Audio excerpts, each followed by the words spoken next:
Good morning to all. வயது முதிர்ந்தவர்கள் வெளியூருக்கு செல்லும்போது அவர்களுடைய லக்கேஜை எடுத்துச் செல்ல மிகவும் சிரமப்படுகிறார்கள்.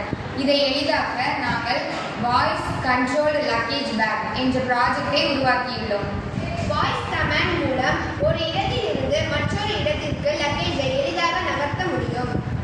இந்த ப்ராஜெக்டுக்குரிய ஆப்பை டிஜிட்டல் வாட்ச் அல்லது ஸ்மார்ட் போனில் டவுன்லோட் செய்து கொள்ள வேண்டும். அந்த ஆப்பை ஓபன் செய்து வாய்ஸ் கமெண்ட் செய்தால், example forward, stop, turn right, turn left செய்தால் கமெண்ட்ஸுக்கு ஏற்ப லக்கேஜ் எளிதாக நகரும். தேங்க்யூ. ஃபார்வர்ட்.